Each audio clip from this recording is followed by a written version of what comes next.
Espíritu Santo, como era en el principio, ahora y siempre, por los siglos de los siglos. Amén. En el nombre del Padre, del Hijo y del Espíritu Santo. Amén. Bien, pues vamos a seguir compartiendo. ¿Le bajaron al sonido, fue? ¿Le bajaron al sonido? ¿Se puede poner un poquito más de...? Porque como que no... Si me le pone un poquitico más, para ya no sufrir. Sonido, probando. 1, 2, ahí está bien, ahí. ¿Está mejor? ¿Me oyen atrás? Sí, creo que me oyen mejor ahí. Bueno, gracias porque ahí se oye mejor. Vamos a ver entonces preguntas y respuestas. Ya me habían hecho una pregunta. Y vamos a responder a esta pregunta y luego pues los que quieran hacer preguntas siguen con la otra. Preguntaban que si el Señor Jesús nos enseñó a los cristianos la resurrección o la reencarnación. Realmente hay muchas personas que hablan de la reencarnación, pero la Biblia no hay una cita donde hable de la reencarnación. Hay muchas citas donde habla de la resurrección. Normalmente porque Jesús dice que Juan vendrá, que Elías vendría. Y entonces dice Elías, yo les digo que Elías ya vino. Y se refería a Juan. Entonces alguna persona dice, ve, Elías se reencarnó en la persona de Juan. No es así. San Lucas capítulo 1, versículo 17, San Lucas capítulo 1, versículo 17, nos viene a explicar qué significa cuando Jesús dijo que Elías vendría y que si querían creerlo o si querían aceptarlo, era Juan. ¿Por qué? Está escrito en Lucas capítulo 1, versículo 17. Será el precursor del Señor, con el espíritu y poder de Elías. Juan sería el precursor del Señor con el espíritu y el poder de Elías. Observan que aquí no está hablando de una reencarnación de Elías. Está hablando con el espíritu, y no significa el alma de Elías en otro cuerpo, sino está hablando el espíritu no como alma, sino las mismas, diríamos, el mismo espíritu alegre, el mismo espíritu fuerte, el mismo espíritu decidido, con la misma valentía, con la misma capacidad. Esto es lo que significa, porque está unido al poder, con el espíritu y el poder de Elías. Entonces vendrá con el mismo entusiasmo, con la misma fuerza que Elías.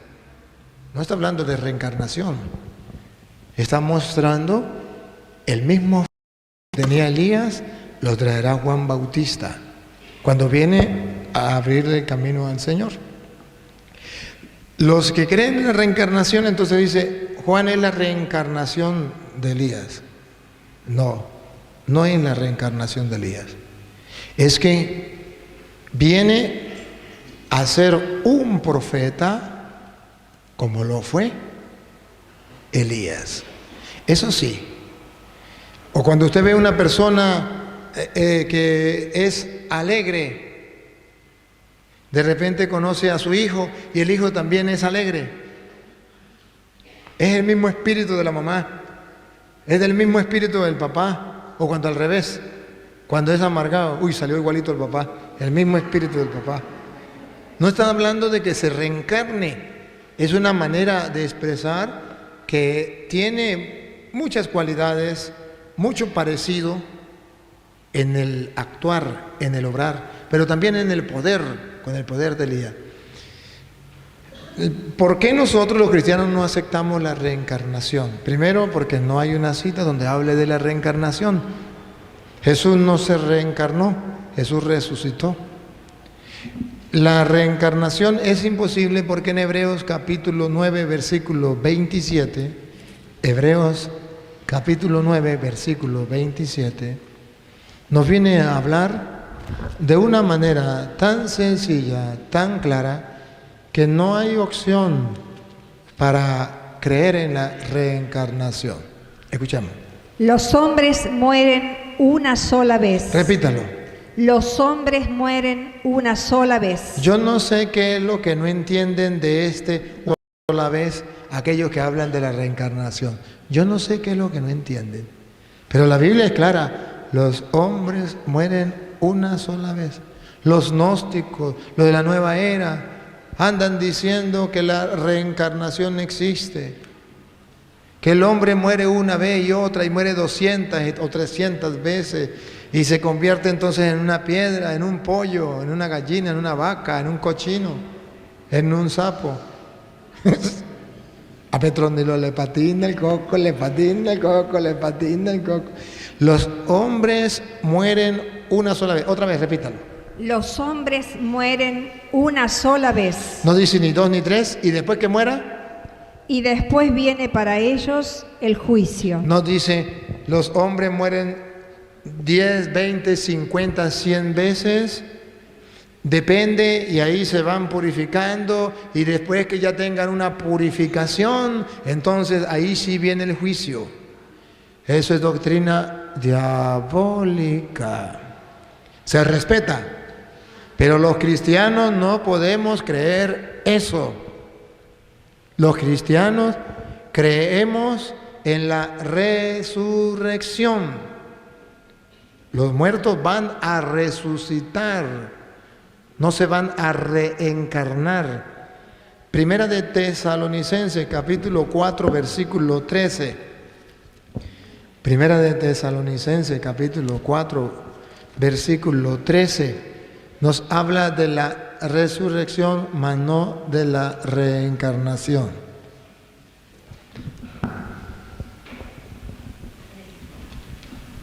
Tampoco queremos, hermanos. Escucha, otra vez.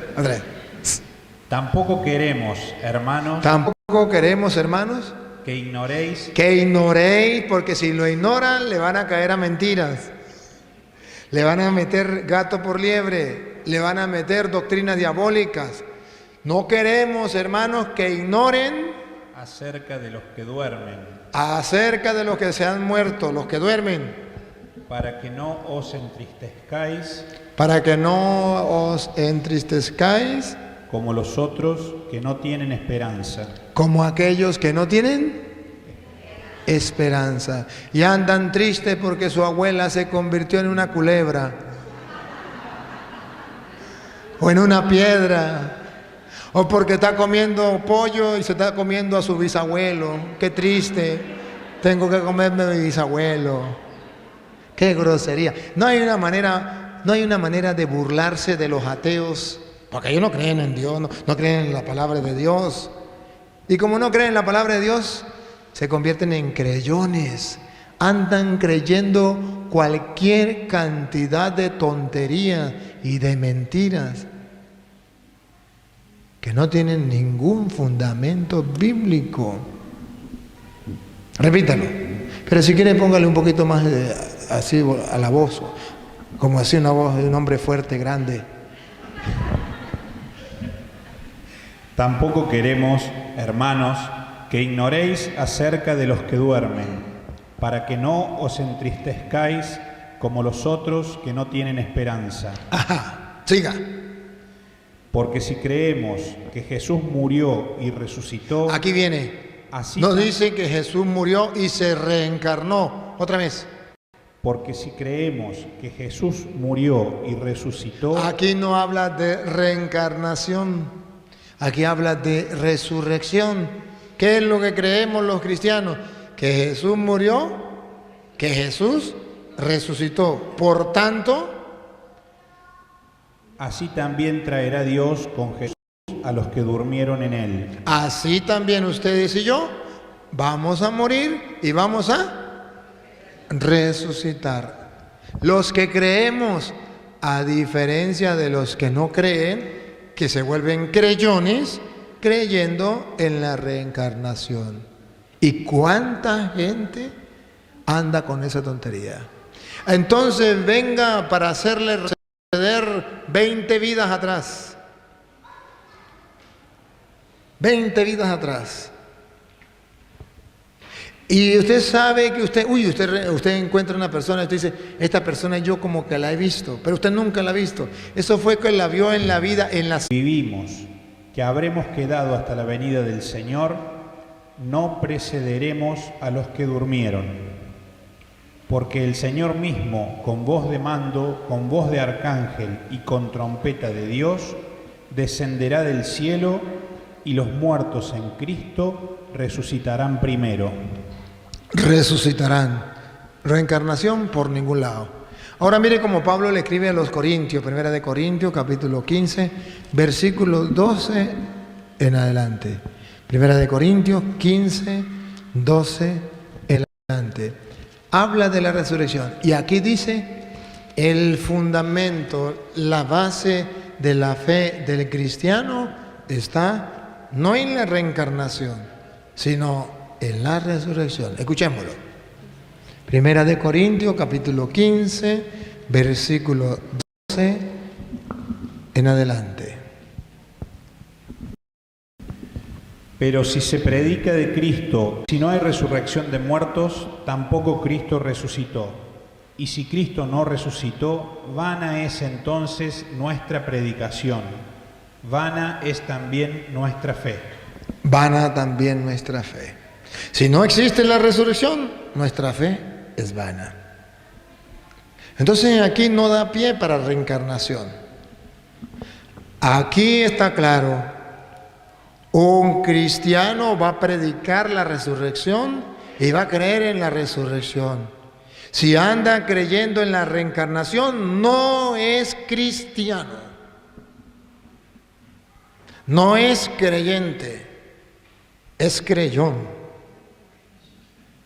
¿Y cuántos creyones, miren ustedes, que hay en el mundo? Póngale el nombre que sea. Todo aquel que anda hablando de la reencarnación y no de la resurrección, no tiene una verdadera fe, no tiene una verdadera esperanza, no cree en el Evangelio. Repítalo. Pero si se predica de Cristo, que resucitó de los muertos, ¿cómo dicen algunos entre vosotros que no hay resurrección de muertos? Porque si no hay resurrección de muertos, tampoco Cristo resucitó. Y si Cristo no resucitó, vana es entonces nuestra predicación, vana es también vuestra fe. Y ahora escuchen la afirmación de Pablo. Afirmación, dale. Y somos hallados falsos testigos de Dios. Si no creemos en la resurrección, ¿qué somos? Falsos testigos. Entonces los que creen en la reencarnación, ¿qué son? Falsos testigos. No creen en la resurrección, son falsos. Pero vaya, dígale usted que son falsos, ¿se molestan? Delicaditos, se molestan, no se le puede decir nada. Pero Pablo dice, son falsos. ¿Otra vez? Y somos hallados falsos testigos de Dios. Falsos testigos de Dios. Dicen creer en Dios, pero no creen, son falsos. Siga. Porque hemos testificado de Dios que Él resucitó a Cristo, al cual no resucitó, si en verdad los muertos no resucitan. Porque si los muertos no resucitan, tampoco Cristo resucitó. Y si Cristo no resucitó, vuestra fe es vana, aún estáis en vuestros pecados. Y si Cristo no resucitó, vuestra fe es vana, ustedes no han sido salvados. Fue todo una mentira. Pero ahora Pablo afirma que efectivamente Cristo sí resucitó. Pongan cuidado. Y si, entonces también los que durmieron en Cristo perecieron.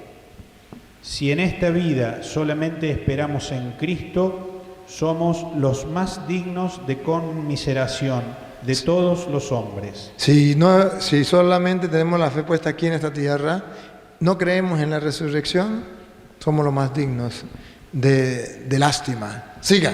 Mas ahora Cristo ha resucitado de los muertos. Otra vez. Mas ahora Cristo ha resucitado de los muertos. Sí, Cristo resucitó, no se reencarnó. Siga. Primicias de los que durmieron es hecho. Si Él resucitó, nosotros también, Él es la primicia. Porque por cuanto la muerte entró por un hombre, también por un hombre la resurrección de los muertos. Ahí está. Por un hombre entró la muerte, por un hombre entró la resurrección de los muertos. Entonces, podemos, cuando una persona nos hable de la reencarnación, con certeza, con seguridad, con firmeza, sin temor, sin miedo, que le diga, mire, hay que creer en la reencarnación, mi abuelo se reencarnó en un burro. Usted le dice, palabra de Satanás. Eso no está en la Biblia. Eso está en la doctrina de las sectas que no creen en la resurrección. Pero eso no está en la Biblia. Y nosotros somos cristianos y creemos lo que dice Jesús. Otra persona que quiera preguntar, pues vamos a darle chance de que pregunte. Ahí está el micrófono. Pueden hacer las preguntas. Los que van a hacer preguntas pueden acercarse por aquel lado para que pregunten. Buenas tardes, padre. Después de formarme minuciosamente con sus videos, decidí debatir con los protestantes. Quise debatir con testigos de Jehová, me dijeron que vaya primero a su culto. Fui al culto, me anoté todo lo que iba en contra de nuestra fe, volví y se animaron a juntarnos. Nos juntamos y, bueno, lo primero que debatimos es acerca de la muerte. Ellos enseñaban que nadie había burlado, por decirlo así, a la muerte. A lo cual digo, Hebreos 11:5 habla de que Enoc, por fe, pasó burló a la muerte, por decirlo así, y lo mismo Segunda de Reyes 2, cuando habla de Elías y Eliseo.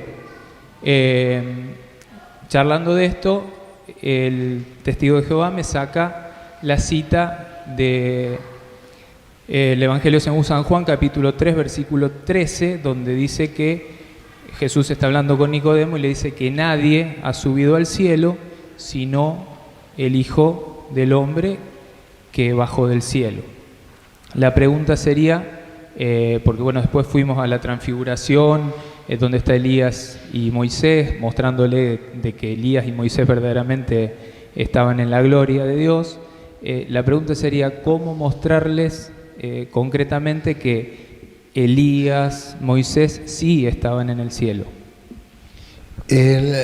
Cuando habla la Biblia de Elías y Enoc, que fueron al cielo sin, por ejemplo, Enoc dice sin haber mirado la muerte, están mostrando que también en el Antiguo Testamento las personas que creen en el Señor, porque no por su fe no vio la muerte, quiere decir que también los del Antiguo Testamento podían ir al cielo, pero efectivamente antes de venir Cristo nadie podía entrar al cielo, que entrar como tal, pero sí ganarse el cielo.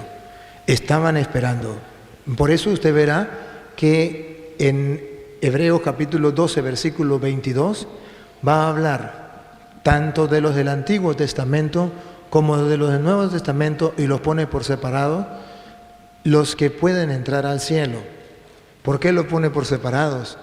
Porque del Antiguo Testamento, antes de venir Cristo, efectivamente nadie podía entrar ipso facto al cielo, inmediatamente al cielo. Podía entrar al cielo en esperanza, por eso Enoc, por eso Elías, porque para demostrar que en el Antiguo Testamento también ellos en esperanza podían entrar al cielo. Pero hasta que Cristo no viniese y nos abriera las puertas del cielo, que por eso cuando Jesús se bautiza se abren las puertas del cielo, precisamente para demostrar, por eso cuando Cristo muere se rasga el templo en dos, por eso Él va a predicarle a los que ya habían muerto. Antes de venir Cristo, no. Pero sí podríamos decir que ellos estaban también, diríamos, anotados en la lista de los que van al cielo. Miren Hebreos capítulo 12, versículo 22. Ustedes, en cambio, se han acercado al cerro de Sión, a la ciudad del Dios vivo, a la Jerusalén celestial con sus innumerables ángeles. Usted está hablando ya del cielo, la ciudad celestial, donde están los ángeles. ¿Quiénes más están ahí? Siga. A la asamblea en la fiesta de los primeros ciudadanos del cielo. Los primeros ciudadanos del cielo, el Antiguo Testamento, la primera gente que se hace ciudadanos del cielo. Pero eso es cuando Cristo ya nos abre el cielo, ellos pueden gozar. Pero ellos ya eran los primeros desde allá, solo que todavía no. Ya, pero todavía no. Porque tenían que esperar que viniera Cristo, el Salvador, el que nos iba a entrar al cielo. Después, están primero ellos los del Antiguo Testamento. Siga. A Dios, juez universal, al que rodean los espíritus de los justos que ya alcanzaron su perfección. Aquí entonces viene la segunda parte, que sería el Nuevo Testamento. Los espíritus de los justos que ya alcanzaron la perfección. Entonces nos muestra la Sagrada Escritura con Enoc y con Elías que los del Antiguo Testamento también podrían alcanzar el cielo. Pero no significaba literalmente que tenían que ir al cielo sin antes venir Cristo, no. Sino que ellos también se ganaban el cielo. Entonces, Cristo es el Salvador. ¿Cómo se le dice cuando le pagan a uno un trabajo que desde antes, a los maestros que le pagan retroactivo? Cristo es Salvador de todos, del pueblo de Israel en retroactivo. Y a nosotros ya nos paga al día. Pero aquellos se fueron salvando en Cristo. Él es el Salvador. Todos tendíamos a Cristo. Por eso usted verá que el Antiguo Testamento tiende a Cristo. Y usted lo mira, 500 años antes de Cristo, 300 años antes de Cristo, 100 años antes, todos tienden a Cristo. Llevamos 2000 años después de Cristo, todo tiende desde Cristo. Cristo es el centro. Él es el centro de salvación, tanto para el Antiguo Testamento como para el Nuevo Testamento. Y todos vamos a entrar al cielo. Entonces, por eso, con Enoc y Elías, lo que la Sagrada Escritura teológicamente nos dice es que los antiguos también pudieron alcanzar el cielo. Y no ver la muerte significa, está hablando el no ver la muerte en lo que es la representación de la muerte eterna, que ellos también podían alcanzar la vida eterna, la salvación. A la orden. Otra preguntita, pues. Padre, yo quiero preguntarle cómo conciliar Éxodos 34:7, donde habla que caerá la culpa de los padres en los hijos hasta la 4ª generación, con Ezequiel 18, del 19 al 20, donde dice que el padre no muere por el pecado del hijo, ni el hijo muere por el pecado del padre, que aparentemente se estarían contradiciendo y que usan mucho para cargar de culpa con eso de la culpa hasta la 4ª generación. La primera cita se refiere al Antiguo Testamento, sí, para la gente del Antiguo Testamento. Y la segunda cita, Ezequiel 18, del 19 al 20. Si quieren leer la segunda cita. Ezequiel 18, del 19 al 20. Y lo pueden leer desde el 17, a ver. La segunda cita, está hablando Ezequiel como profeta de lo que vendría ya en el Nuevo Testamento.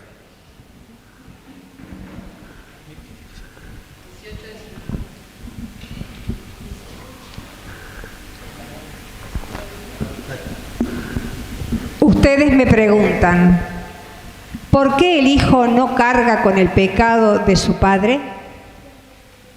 Pero si el hijo se comportó conforme al derecho y a la justicia, observó todos mis mandamientos y los puso en práctica, debe pues vivir.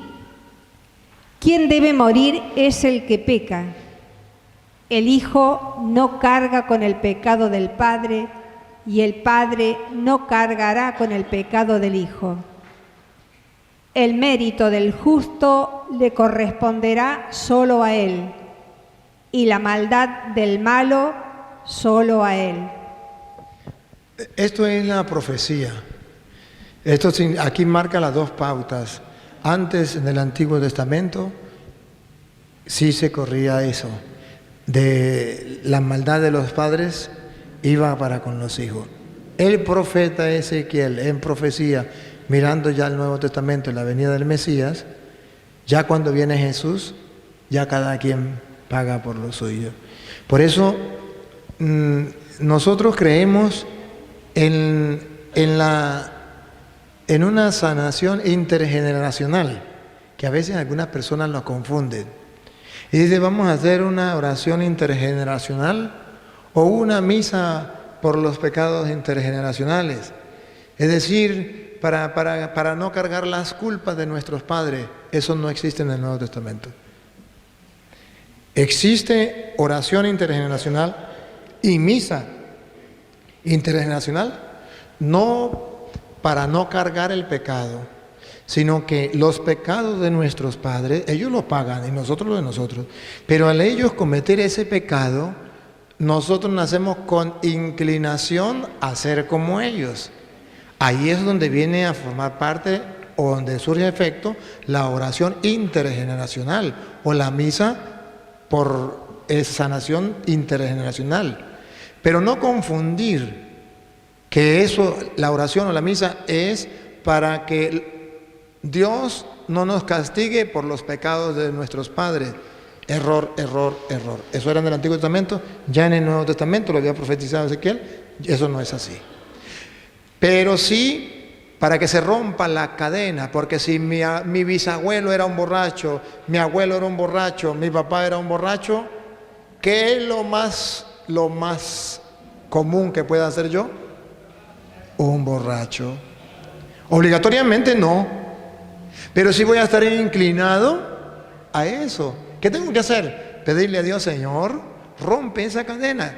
Yo no quiero ser un borracho como mi padre. No estoy diciendo, Señor, quítame el peso del pecado de mis padres y mis abuelos. No, eso no. Yo no quiero ser un borracho como mi padre. Entonces hago una oración intergeneracional, de sanación intergeneracional, para que esa inclinación al alcohol, llámese prostitución, llámese brujería, póngale el nombre que usted quiera, para que porque puede ser que mi bisabuelo era el brujo más grande del pueblo, mi abuelo también lo fue, mi papá también lo fue, entonces yo obligatoriamente tengo que hacerlo. No. O yo voy a pagar el pecado de ellos, tampoco. Voy a nacer con la inclinación, que me va a gustar a lo mejor ir a las cartas, a fumar el tabaco, pero voy a pedirle a Dios que me ayude para cortar, para que no siga esa cadena de ahí en adelante. Entonces, debemos distinguir una cosa de la otra. Ya en el Nuevo Testamento Jesús nos enseña que eso no es así, ya estaba profetizado. Entonces, el uno es la expresión del Antiguo Testamento como tal, y la otra profecía de lo que sería cuando venga Cristo, que ya no cargamos nosotros con las culpas de nuestros padres. En Marcos 16:7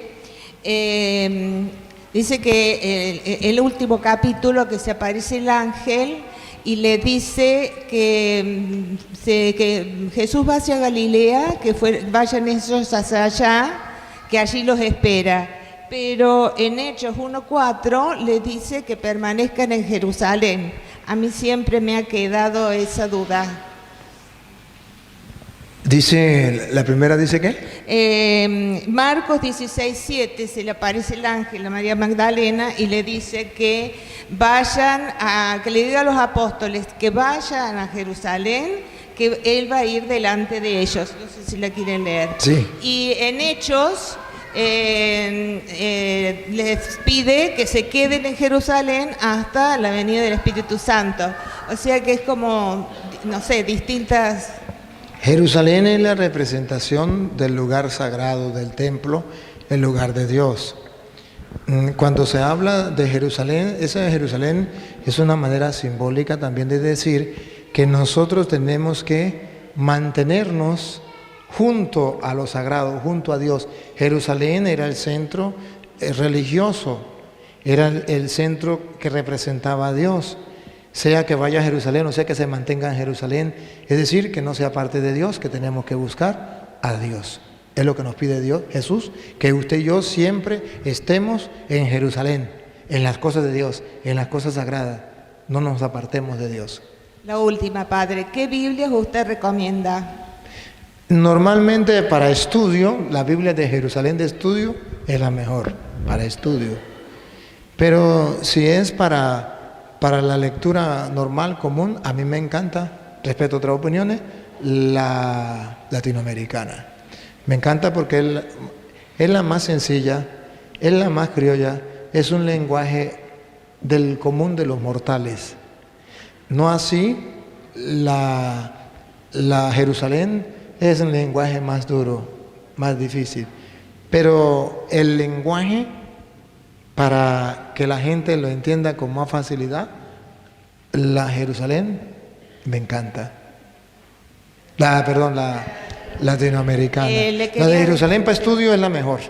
Le quería comentar, y también para los hermanos, que hay una publicación de la Biblia latinoamericana del 2005, muy corregida, porque también hay mucha gente que está en contra acá en Argentina de la Biblia latinoamericana, especialmente de las primeras ediciones.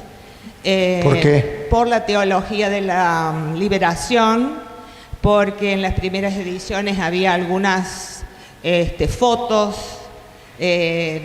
como que estaba influenciada por movimientos políticos. Entonces, es muy rechazada, por lo menos en Villa María. A mí también me gusta, y le digo que en esta nueva edición está muy cambiada la exégesis a lo que fueron las primeras, porque yo las tengo y las he comparado, y las primeras las están asociando con una orientación marxista en la exégesis. Y a raíz de esas malas lenguas, no sé, esas malas propaganda que le hicieron a la latinoamericana, surgió una Biblia que es más que nada leída en Argentina, que se llama Pueblo de Dios. Esa Biblia Pueblo de Dios es una Biblia protestante, ¿no? No, es católica, pero no tiene imprimatur, no tiene... No, pero a ver. ¿Imprimatur? Tiene imprimatur. La mía no tiene. A ver, solamente una cosa. Sí. Yo no la tengo, pero me gustaría que si alguien la tiene, mire a ver si dice Sociedades Bíblicas Unidas. No, está firmada por el... No estoy preguntando por quién está firmada.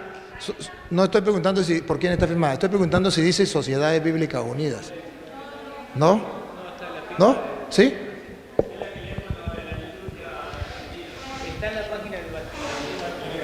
No, sí, está bien. O sea, vamos, la pregunta mía es si es hecha, no si está, porque si tiene imprimatur no hay problema. Pero lo que yo digo es, ¿por quién fue sacada? Cardenal Primatesta. Ajá.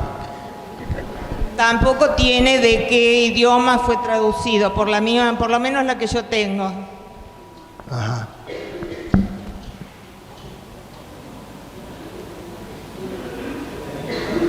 Allá. No, esta no es la que yo digo. Esta no es la que yo digo. Tienes razón, esta no la conozco. Esta no la conozco yo. Ajá. Porque es la que se difundió en Argentina. Ajá. Como consecuencia de descartar la Biblia latinoamericana. Perfecto. Ajá. Pueblo de Dios es la que nosotros aquí en Argentina proclamamos todas las celebraciones litúrgicas. Ajá. Y es una Biblia de sacerdotes argentinos, Leborati y Truso. Y bueno, está el imprimatur del cardenal Primatesta, ¿no? Así que... Sí. Lo que yo preguntaba es que... ¿Ah? Esa era la que yo preguntaba si era la misma Dios habla hoy, gracias. Si era la misma Dios habla hoy. Porque si es de la misma Dios habla hoy, pues tiene el imprimatur de la iglesia, pero es hecha por los protestantes. Pero esta no dice Sociedades Bíblicas Unidas. O sea que si es católica y no la conozco, no puedo decirle, pero si la latinoamericana, el problema está en la exégesis, es decir, en la pie de página, ¿se refiere? Entonces, sería bueno solo leerla, la parte, no la exégesis, sino solamente lo que es el capítulo, el versículo, el libro, y la exégesis se puede tomar de la Jerusalén. Exactamente es lo que yo hago. Yo tomo la exégesis de la Biblia de Jerusalén, no la de la latinoamericana, porque la de Jerusalén, los que la hicieron, pues fueron personas más preparadas en el sentido del mismo trabajo exegético. Pero la latinoamericana sí me han dicho que tiene la exégesis algo distinto. Pero la traducción, las palabras que utilizan son muy criollas del pueblo y no tienen, hasta donde yo la he estudiado, no le he encontrado todavía que tenga cosas que pueda decir, no, esto no lo puede entender la gente. Son palabras muy sencillas que la gente puede entender. Por eso podrían hacer la exégesis, puede ser de esa otra Biblia o puede ser de la Jerusalén. Y si la iglesia aquí en Argentina dice que esta, pues entonces pueden utilizar esta. Lo que la iglesia le muestre, pues sería bueno, porque aquí, si la hicieron y si el obispo o el cardenal dice, vamos a apoyarla, o esta hecha por la iglesia, dale. Lo que sí hay que tener cuidado es con las que traen las Sociedades Bíblicas Unidas. Esas sí hay que tener cuidado, porque esas sí la hacen los hermanos separados y nos la venden a nosotros a gusto de ellos. Ese sí es un problema. Padre, yo le quisiera pedir que nos hable sobre la apostasía. La apostasía, muy bien. La apostasía es un pecado. Y apostasía significa el salirse, el apartarse, el alejarse de la doctrina de Jesucristo. Es la apostasía. Cuando yo me salgo de la doctrina que nuestro Señor Jesucristo nos dejó. Observe, por ejemplo, en 2 de Timoteo capítulo 1, versículo, vamos a leerlo desde el 3 en adelante, cómo San Pablo se preocupa de que no nos salgamos primero de la enseñanza que nos dieron nuestros padres, porque esa fe se va transmitiendo de generación en generación. Escuche cómo lo dice San Pablo, segunda de Timoteo, capítulo 1, versículo del 3 en adelante. Y entonces San Pablo va a mostrar y va a Timoteo, lo va a alabar por la fe que él mantiene. Vamos a escucharlo a ver. Doy gracias a Dios, al cual sirvo desde mis mayores con limpia conciencia, de que sin cesar me acuerdo de ti en mis oraciones noche y día, deseando verte al acordarme de tus lágrimas, para llenarme de gozo, trayendo a la memoria la fe no fingida que hay en ti, la cual habitó primero en tu abuela Loida y en tu madre Eunice. Otra vez, vuelva a comenzar. Doy gracias a Dios. Escuche cómo Pablo dice, Da gracias a Dios. Alaba, bendito sea el Señor. Hay un gozo en el corazón de Pablo. ¿Por qué? Al cual sirvo desde mis mayores con limpia conciencia. ¿A cuál sirvo? Desde mis mayores. Entonces, ¿a dónde hace referencia? Para atrás. Para atrás. Desde mis mayores, desde los antepasados, les sirvo. Doy gracias a Dios de que yo les sirvo como los antepasados. La fe se va recibiendo de los antepasados. Él la recibió de los antepasados. Siga. De que sin cesar me acuerdo de ti en mis oraciones noche y día, deseando verte al acordarme de tus lágrimas para llenarme de gozo. Y escuche lo que viene. Trayendo a la memoria la fe no fingida que hay en ti. Escuchen esto. La fe, pero él le pone algo más, no fingida. Sí, ¿por qué Pablo, por qué no dice solamente la fe? Porque dice la fe no fingida. Esto quiere decir que hay algunos que tienen fe fingida. Fingen ser creyentes, fingen ser cristianos, fingen ser evangélicos, fingen que creen. Y dicen, no, una fe no fingida, siga, que hay en ti. Que hay en ti. Vamos a ver, según San Pablo, esa fe, ¿cómo la vamos agarrando? Si es que yo nazco y me adapto a una fe, según mi parecer. Es que yo voy a tener una fe que venga el Espíritu y tengo una revelación y voy a tener una nueva fe distinta a la fe que tenía mi abuela, a la fe que tenía mi madre. Vamos a ver. La cual habitó primero en tu abuela Eloída. La fe que no es fingida es la que viene desde nuestros antepasados. Pablo dice, yo traía una fe de mis antepasados. Timoteo, me alegra que tú también tengas una fe no fingida. La agarró de su abuela Loida. Y en tu madre Eunice. Y de tu madre Eunice. ¡Ah, caramba! En castellano significa que está prohibido que los hijos cambien la fe que sus padres le dieron desde que viene de generación en generación. Si usted observa, miremoslo cuando comenzaron los protestantes. Martín Lutero era sacerdote de la Iglesia Católica. ¿De dónde heredó su fe? De su madre, que también era católica porque no existían los protestantes. De su abuela, que también era católica, pero porque no existían los protestantes. De sus antepasados. Pero Martín Lutero dejó la fe que le dio la abuela, la fe que le dio la madre, y pasó a una fe fingida, distinta, cambió de fe. Lo mismo que hacen los católicos, cambian de fe.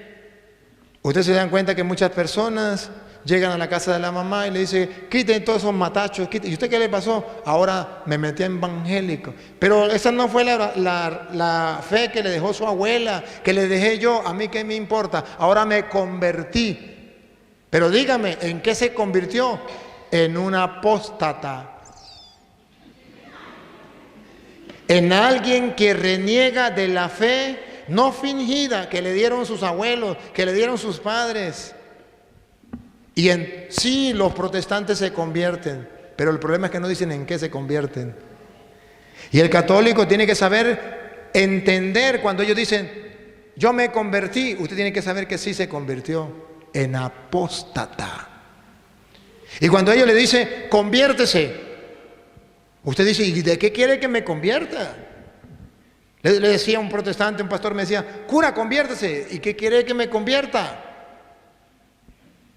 ¿De qué quiere que me convierta? ¿O en qué quiere que me convierta? No, que dice que deje el licor, yo no tomo. Que no sea asesino, yo no mato. ¿Qué quiere que me convierta? Que se meta evangélico. Usted lo que quiere es que me convierta en un apóstata. Dígamelo claro. No me diga solamente conviértete, diga conviértete en un apóstata. Entonces ahí sí lo entiendo. Porque el que se sale de la fe que le heredaron de sus abuelos, de sus antepasados, está escrito, pasa a una fe fingida. El que se sale de esa fe. Y la apostasía es un pecado.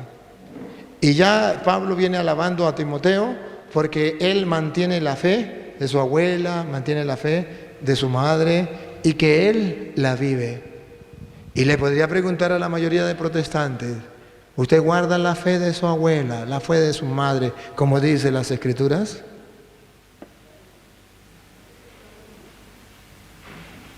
Siga. Bueno, para no alargarme mucho en esto, pase capítulo 2, versículo 1. 2:1. Tú pues, hijo mío, esfuérzate en la gracia que es en Cristo Jesús. Siga. Lo que has oído de mí, ante muchos testigos, pongan cuidado cuál es el trabajo que hay que hacer. Esto encarga a hombres fieles que sean idóneos para enseñar también a otros. Lo que has recibido de mí, lo que has aprendido de mí, usted lo aprendió de mí, ahora tiene que enseñarlo a otro que sea capaz, a su vez, de enseñar a otro. ¿Qué está cuidando Pablo aquí? Está cuidando la fe no fingida que viene desde los antepasados. Se cuida en la familia, pero también se cuida en la comunidad. Lo que hemos recibido hay que enseñarlo para que ese a su vez lo enseñe a otro. Por eso les digo que si ustedes solamente vienen a escuchar y no agarran para enseñar a otros, no están haciendo el trabajo que deberían. Porque Pablo le dice a Timoteo, y hoy se lo digo yo a ustedes, esto lo he recibido yo y no de mí. Esto es la doctrina de la Santa Madre Iglesia Católica que se ha predicado 2000 años. Que yo la he recibido. Que a mi vez se la he dado a ustedes. Pero cuento y creo en Dios y creo en ustedes que van a ir a llevársela a otros. Que se preparen idóneos de una vez a ser transmisores a su vez. Pablo está mostrando que esa doctrina que se recibe hay que cuidarla y hay que llevarla a los demás. No podemos quedarnos con ella sin sacarla, sin cuidarla. Debemos cuidarla. Repítalo de nuevo. Tú pues, hijo mío, esfuérzate en la gracia que es en Cristo Jesús. Lo que has oído de mí ante muchos testigos, esto encarga a hombres fieles que sean idóneos para enseñar también a otros. Siga. Tú, pues, sufre penalidades como buen soldado de Jesucristo. Pero cuando usted quiere mantener la doctrina y enseñarla, ¿qué le espera? Repita, ¿qué le espera? Tú, pues, sufre penalidades. ¿Qué le espera? Sufrir penalidades. Como buen soldado de Jesucristo. No sea cobarde. Que le inventaron la madre. El problema. Que lo sacaron corriendo. Que le cerraron las puertas. Sufra penalidades. ¿No eres soldado de Cristo? Un soldado va para adelante. Un soldado no lo detienen muy a la buena. Vamos para adelante. Repítalo. Tú, pues, sufre penalidades como buen soldado de Jesucristo. Siga. Ninguno que milita se enreda en los negocios de la vida a fin de agradar a aquel que lo tomó por soldado. Entonces, si usted sabe que usted es un soldado de Cristo, usted no se puede ponerle atención a las cosas del mundo. A lo que diga Petronilo o a lo que diga Pánfilo. Usted es un soldado de Cristo, sabe cuál es su tarea, usted va para adelante y no se enrolla con las tonterías del mundo. Sabe qué está haciendo, sabe para dónde va, sabe cuál es su misión, sabe que necesitamos que la gente conozca la verdad, sabe que somos la única iglesia de Jesucristo, sabe que tenemos ese tesoro que Dios nos ha dado, vamos a llevarlo a los demás. Que nos van a dar palos, sí, pero somos soldados. Estamos dispuestos a lo que sea. Y si nos metimos a soldado, sabemos que vamos a llevar. Siga. Y también el que lucha como atleta no es coronado, sino lucha legítimamente. Si ustedes quieren tener la corona, primero tienen que luchar sin vergüenzas. Luchen. No se quejen. No se quejen. Esperamos la corona, pero vamos a luchar. Los católicos han renunciado a luchar. Se han quedado con los brazos cruzados. Esperan la corona, pero no luchan. Es más, todavía critican a los que están luchando. Insultan a los que están luchando. Repítelo de nuevo, ¿qué dice Pablo? Y también el que lucha como atleta no es coronado, sino lucha legítimamente. Católico, se va a quedar sin corona, porque un supuesto ecumenismo lo lleva a neutralizarlo. Y hablo del ecumenismo malo, porque hay un ecumenismo bueno, que es el que el Papa está diciendo, que es el que todos busquemos la unidad de los cristianos, que son los que conocen de la doctrina. Vamos a hablar con los otros que conocen la doctrina y que quede al descubierto. Eso está muy bien. El Papa lo está haciendo porque él conoce, porque es el jefe de la iglesia. Con otros jefes de la iglesia tienen que reunirse, tienen que hablar, tienen que buscar la unidad. Claro que sí, lo tienen que hacer, y eso es digno de admirar y de aplaudir. Pero no a decir el Papa que se vayan todos a evangélicos porque eso es lo mismo. No, que hay que respetarlos, que hay que amarlos. Sí, claro que sí, pero teniendo claro que la doctrina que hemos recibido, la enseñanza, la fe que hemos recibido, no es una fe fingida, es la fe verdadera que hemos heredado desde mucho tiempo y que tenemos que defender como soldados y que tenemos que transmitírselo a otro. Pero para eso tenemos que estar preparados para la lucha, que nos den palo. Dicen que cuando el árbol da fruto le dan palo, cuando no da fruto no le dan palo. Pero también dice que cuando el árbol da frutos y el fruto es bien bueno, hasta los mismos de la casa le dan palo.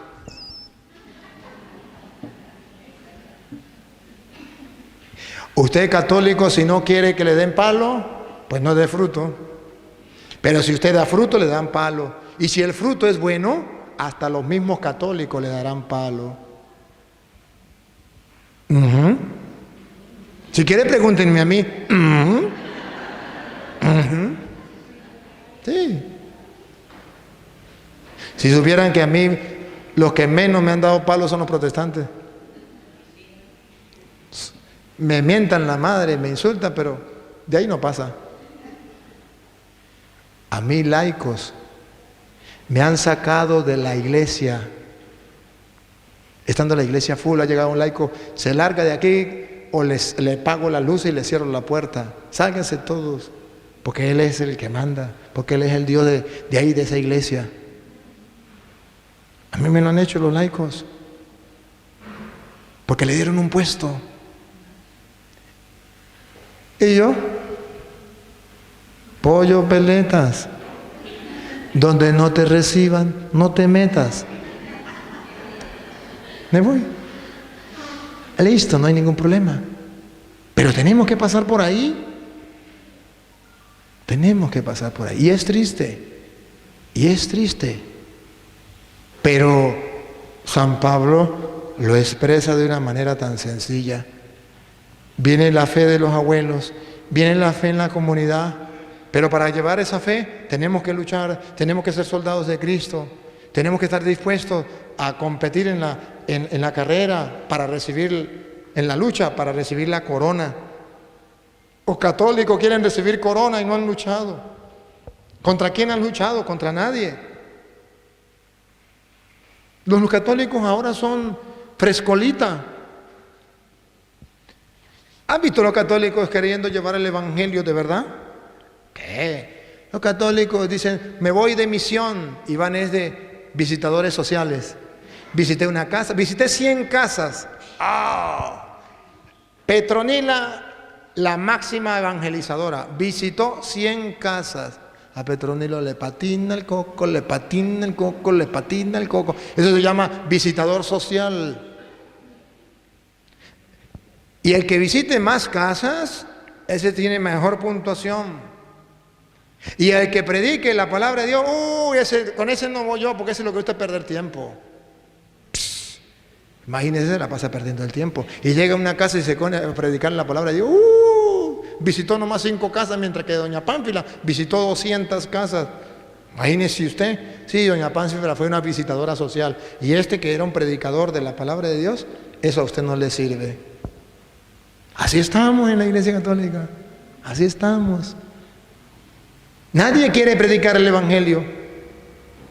Y ahorita con esto que están dándole palo al que predique el Evangelio, los católicos dicen, yo mejor me quedo tranquilo. Me cruzo de brazos, no hago nada. Al fin y al cabo, los que tienen que hacer algo son los curas. Y los curas nos cruzamos de brazos y decimos, los que tienen que hacer algo son los laicos y los obispos. Y los obispos dicen que tiene que hacer algo es el Papa. Y el pobre Papa reventándose solo, gritando a los 4 vientos que hay que evangelizar. Y nadie hace nada. Así estamos. Sigue. Repítelo y sigue. Y también el que lucha como atleta no es coronado, sino lucha legítimamente. El labrador, para participar de los frutos, debe trabajar primero. ¿Y recuerda lo que dice el Salmo? Al llevar la semilla iban llorando. Y vuelven con las gavillas, vuelven cantando. Usted y yo queremos traer los frutos cantando, pero no queremos ir llorando a sembrar la semilla. Siga. Considera lo que digo. ¿Cómo? Considera lo que digo. Reflexiona, medita, valora lo que digo. Y el Señor te dé entendimiento en todo. Y el Señor te dé entendimiento en todo. Sigue. Acuérdate de Jesucristo, del linaje de David, resucitado de los muertos conforme a mi evangelio, en el cual sufro penalidades hasta prisiones a modo de malhechor. Sufro penalidades hasta prisiones. ¿Y por quién lo consideran al pobre Pablo? Por un malhechor. ¿Y por quién consideraron a Cristo? Por un malhechor. ¿Y cuál fue el mal que hizo? Predicar la verdad.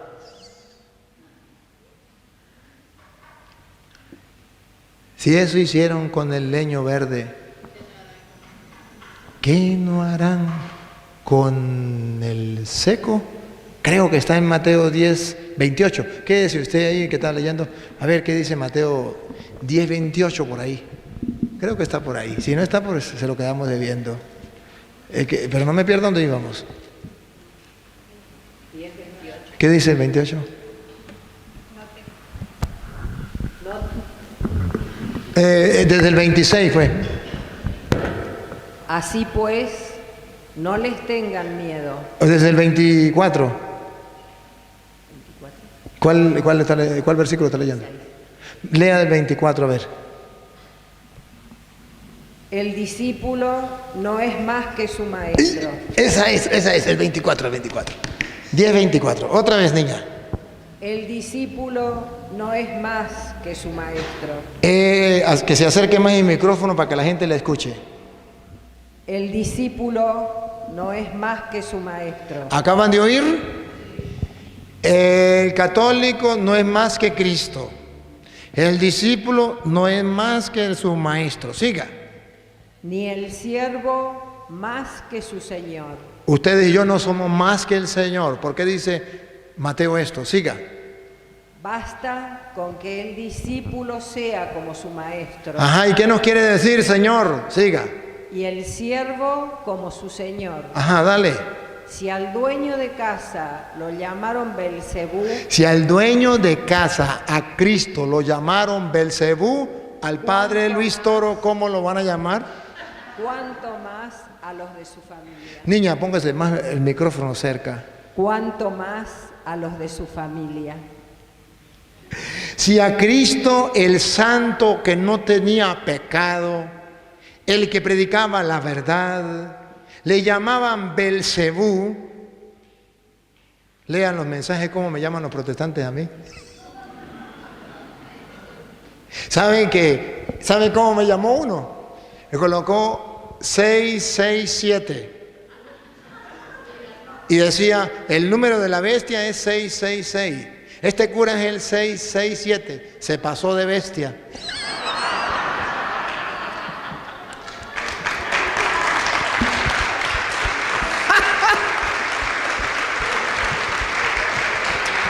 Aquí se cumplen las escrituras, otra vez, se cumplen las escrituras. Si al dueño de casa, Basta con que el discípulo sea como su maestro y el siervo como su señor. Si al dueño de casa ahí, lo llamaron Belcebú, otra vez, si el dueño de casa, otra vez. Si al dueño de casa lo llamaron Belcebú, Si a Jesucristo, que era el santo, no tenía pecado, pero predicaba la verdad, lo llamaban Belcebú, ¿cuánto más a los de su familia? ¿cuánto más a los de su familia? Pues lo llamarán 667, se pasó de bestia. Pero eso es normal que suceda. Y eso está escrito. Y la palabra de Dios se tiene que cumplir. ¿Nos vamos a poner bravos por eso? No. Vean ustedes a ver qué le responden los protestantes. Nada. Porque ¿quién me dio ejemplo? Mi Señor. Como cordero llevado al matadero, enmudecía y no abría la boca. Lo insultaban, lo calumniaban, lo criticaban. No respondía a amenazas, no respondía a insultos. Tenemos que hacerlo, encarnar el Evangelio de Cristo. Siga. Así pues, no les tengan miedo. Oh, ¿qué? ¿Qué? Así pues, no les tengan miedo. ¿Por qué los van a tratar mal? Para que ustedes sientan porque miedo. No hay nada oculto que no vaya a manifestarse, nada secreto que no vaya a saberse. Siga. Lo que yo les digo en la oscuridad, díganlo a plena luz. Lo que escuchen al oído, proclámenlo desde las azoteas. No tengan miedo a los que maten el cuerpo, pero no pueden quitar la vida. Teman más bien al que puede destruir al hombre entero en el fuego que no se apaga. Entonces Jesucristo nos viene a decir que realmente si a Él lo trataron así, a nosotros también nos van a tratar así. Y esto no es ningún problema. De modo que ustedes no se preocupen. Siga entonces usted donde iba. No se vende un él donde iba. Considera lo que digo y el Señor te dé entendimiento en todo. Acuérdate de Jesucristo, del linaje de David, resucitado de los muertos conforme a mi evangelio, en el cual sufro penalidades, hasta prisiones a modo de malhechor, mas la palabra de Dios no está presa.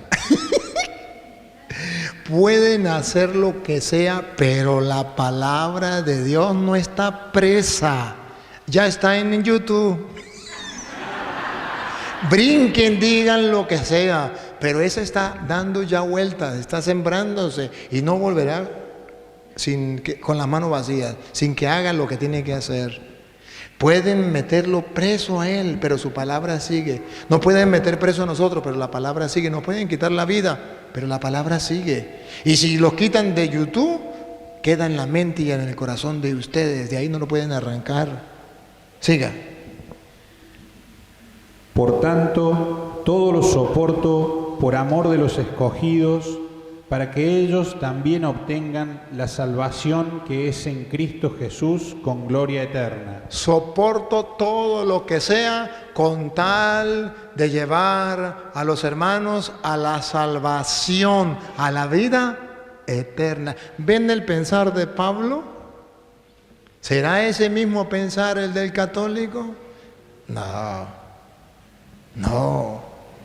¿Dónde está el celo apostólico, querer que la gente vaya a la salvación, a la vida eterna? Eso se perdió hace tiempos.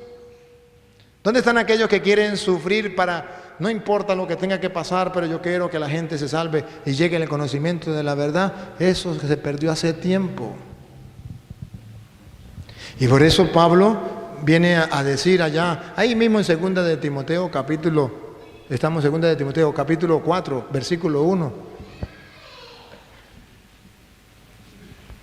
Te encarezco delante de Dios y del Señor Jesucristo, que juzgará a los vivos y a los muertos en su manifestación y en su reino. Siga. Que prediques la palabra, que instes a tiempo y fuera de tiempo, redarguye, reprende, exhorta con toda paciencia y doctrina. ¿Por qué Pablo pide que hagamos todo eso? Todo eso. Escuchen. Porque vendrá tiempo... Aquí vendrá el tiempo de la apostasía, pongan cuidado. Cuando no sufrirán la sana doctrina. Cuando no aceptarán la sana doctrina. Eso se llama apostasía. Cuando la gente no aceptará la sana doctrina, vendrá el tiempo y ya estamos en él. Siga. Sino que, teniendo comezón de oír, se amontonarán maestros conforme a sus propias concupiscencias. No uno. Maestros significan muchos, sectas, que le van a enseñar a la gente lo que la gente quiere escuchar, pero no la doctrina de Cristo. Se van en contra de la doctrina. Esa es la apostasía, salirse, apartarse de la doctrina de Cristo. Siga. Y apartarán de la verdad el oído. Eso se llama apostasía, repítalo. Y apartarán de la verdad el oído. Eso es un pecado mortal. Apartarán el oído de la verdad. Díganme si eso no está sucediendo entre los católicos incluso. ¿Usted cree que a los católicos les importa oír la verdad? No, a ellos les importa es que no haya pelea, no haya problema. Dijo un sacerdote por allá en una comunidad. Ese cura, muy calidad y todo, pero no, que no venga a predicar aquí, porque usted sabe, yo no quiero tener problemas con los evangélicos. A mí no me importa que él predique la verdad. Yo lo que no quiero es que haya problemas. Yo no quiero problemas con nadie. Si él predica, le dijeron, no, pero él predica la verdad, él predica sí, él predica la verdad, pero a mí no me importa la verdad. A mí me importa es que todos estemos en comunión, que todos nos sentemos a tomarnos un café, que todos nos comamos un almuerzo.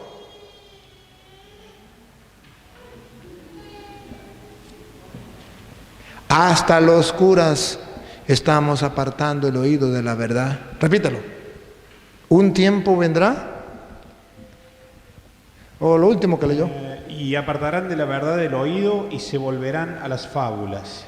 Apartarán el oído de la verdad. Eso está sucediendo en Argentina, en Venezuela, en Colombia, en Guatemala y en Guatepeor. Ya basta. Eso es un pecado. Siga.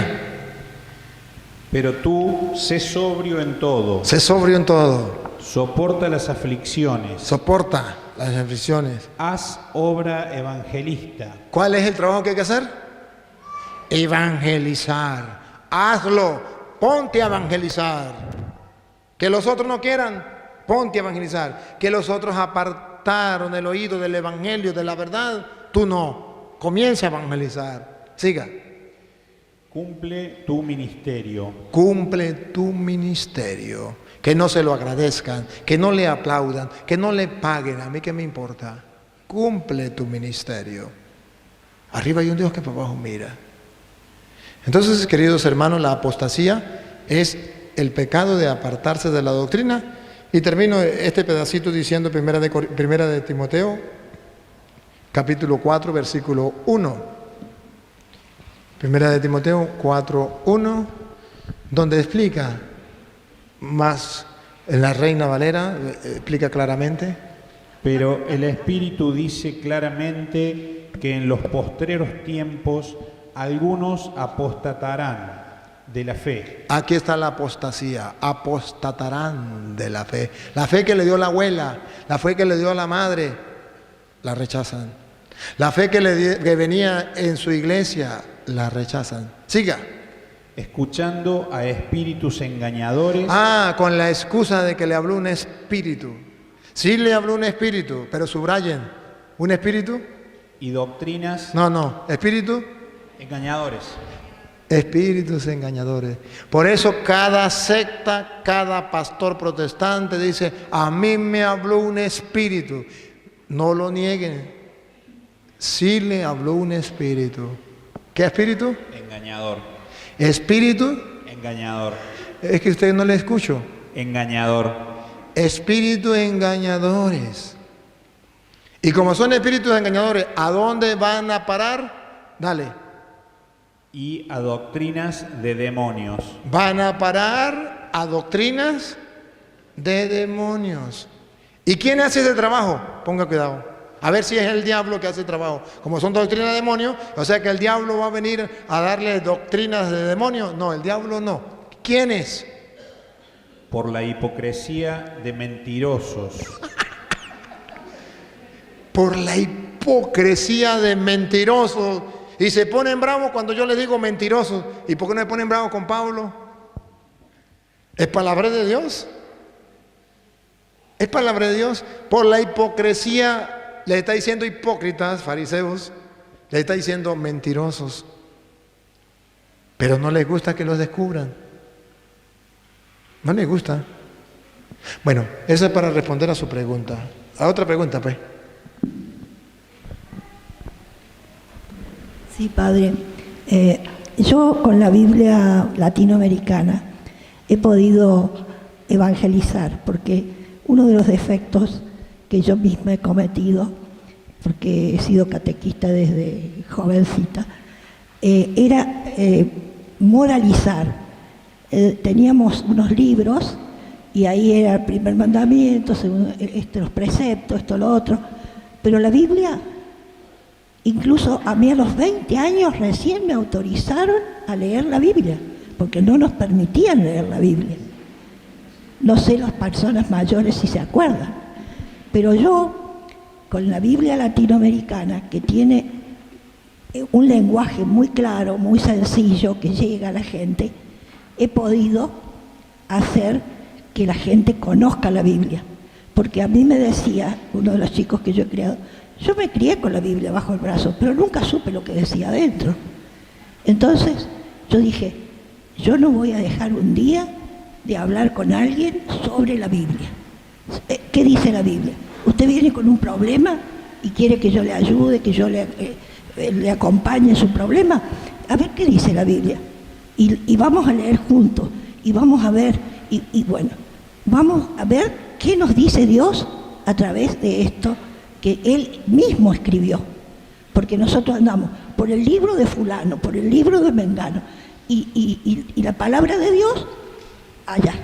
Yo soy culpable, porque lo he hecho, pero desde que descubrí que no puedo ir por otro camino, y a mí misma me hace bien, a mí misma me hace mucho bien, y quiero ver si puedo seguir profundizando. Y esta Biblia latinoamericana, que yo la considero muy linda, abajo tiene algunas referencias que creo que cuando Fidel Castro fue a Chile, Allende le dijo que le permitía a los católicos que usaran la Biblia latinoamericana, pero que no dijera nada contra el socialismo. ¿Y a dónde va a estar diciendo algo contra el socialismo? Si usted lee la Biblia, la misma Virgen María dice, destronó a los ricos, levantó a los pobres. Y ellos dicen que ellos hacen eso. No, la Iglesia hace eso. La Iglesia es la que nos enseña que tenemos que cuidar a los pobres, que tenemos que ayudar a los pobres, que no tenemos que andar masoqueando plata y amontonando plata. Entonces, vayamos a la Biblia y ahí tenemos todo. No podemos equivocarnos. Y el Magnífica, yo se lo dije a un sacerdote, yo nunca se los oí a ustedes leer el Magnífica una vez. Me dice, pero es que no se presta. ¿Qué sería que no se presta? En algún momento, cuando rezamos rosario, en algún momento tendríamos que rezar el Magnífica, porque es perfecta la doctrina de María, es la doctrina de la Iglesia, porque de punta a punta, usted hoy lo dijo cuando lo recitó, lo que es la Iglesia Católica. Y otra cosa que yo insisto es el credo. Yo parto del credo para todo. Y ahí le digo, esto es lo único que nosotros tenemos que saber. Y si andamos por este camino, yo creo que Dios nos va a dejar entrar al cielo. Amén, amén. Miren, hermana, yo le felicito porque esas palabras son muy sabias. El Papa Emérito y el Papa Francisco han coincidido en que estudiemos más las Escrituras, porque comenzando por los seminarios y siguiendo los laicos, se están estudiando los teólogos, pero no la Biblia. Y es un gran error. Sí, los teólogos, siempre y cuando hayamos estudiado la Biblia. Pero no podemos quedarnos con los teólogos y abandonar la Biblia. Por eso los dos últimos papas han hecho mucho hincapié en que volvamos a la Biblia, en que dejemos de estar siguiendo a los teólogos, porque hoy día en la iglesia, en los seminarios, se le da más importancia, más peso lo que diga un teólogo que lo que diga la Biblia. Y si a un teólogo se le ocurre decir el diablo no existe, pues el diablo no existe porque lo dijo un teólogo. Pero la Biblia lo dice. Lo que diga la Biblia no me importa, a mí me importa lo que diga el teólogo. A Petronilo le patina el coco, le patina el coco, le patina el coco. Así no es.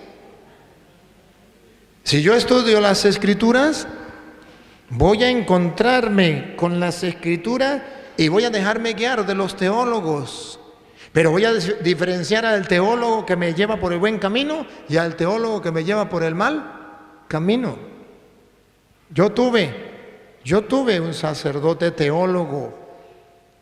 Teólogo era dominico. Doctor en no sé qué cosa de teología. Y nos daba clases, nos daba sacramentos. Y nos hablaba que el sacramento de la confesión eso era mentira, que había que confesarse con un hombre. Que la Eucaristía eso era mentira, que ahí estaba Cristo, que eso era un mero símbolo. Que eso para qué bautismo. Que el teólogo tal decía esto, que la teología decía esto. Y que eso era lo que tenían que escribir. Y yo había leído las Escrituras. Y él decía, y en los exámenes usted tiene que colocar lo que yo les dije, el teólogo tal. Y yo no estaba de acuerdo, y los muchachos sabían que yo no estaba de acuerdo. Decía, ve toro, usted está loco. Es lo que diga el teólogo. Que la Biblia ya pasó de moda. Lo que diga el teólogo, eso es lo importante. Y si no, lo va a raspar. Entonces en los exámenes, yo colocaba, primera pregunta. Abre sobre la confesión, el sacramento de la confesión. Ahí yo decía, según el teólogo, mi profesor que es teólogo y es un mortal igual que yo, que se lo van a tragar los gusanos, la confesión es una mentira, no hay que confesar con un hombre, Pero según la Biblia, que es palabra de Dios y en la que yo creo, dice que sí se puede uno confesar en capítulo tal, versículo tal, versículo tal. Y él se enfurecía. Pero no me podía raspar porque yo ponía las dos cosas, lo que decía el teólogo y lo que decía la Biblia. Hoy los teólogos no son confiables. Los papas mismos lo han dicho. Siempre y cuando nos lleven por la doctrina de la Iglesia y fundamentado en la Sagrada Escritura, podemos escuchar al teólogo. Y son necesarios. Pero no podemos confiar en todos los teólogos. Por tanto, lo que tenemos que aferrarnos más es a la palabra del Señor y dejarnos iluminar por los teólogos verdaderos y auténticos de la Iglesia. Porque pareciera que ahora el teólogo es el que más mentiras enseña, ese más teólogo. ¿Sí? Y entonces se escudan en un título, soy teólogo. ¿A mí qué me importa? Hábleme de la palabra de Dios. No me hable de palabras suyas de usted. Porque las palabras suyas de usted son igual que las mías, un simple mortal. Pero yo creo en la palabra de Dios.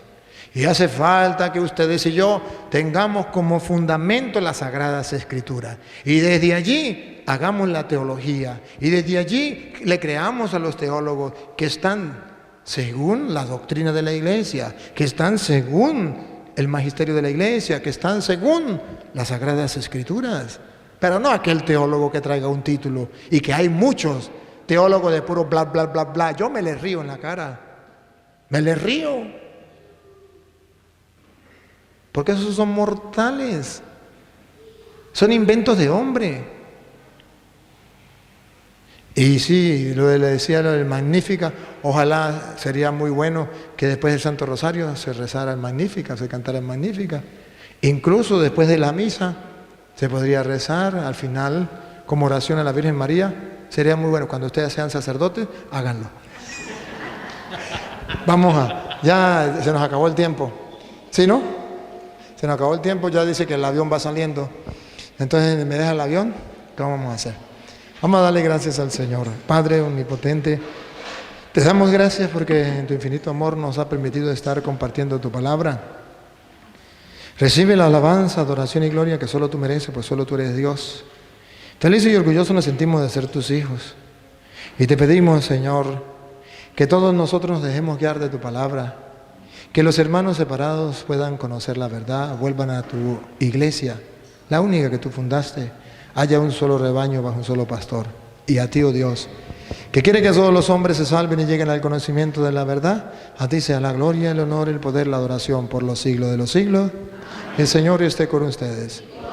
La bendición del Dios Todopoderoso, Padre, Hijo y Espíritu Santo, descienda sobre ustedes y les acompañe para siempre. Agradecemos al Padre, ¿cómo que llama el Padre? Padre Sebastián. Aquí viene el Padre Sebastián. Gracias, Padre Sebastián. Me siento muy feliz y contento por la oportunidad que me ha brindado.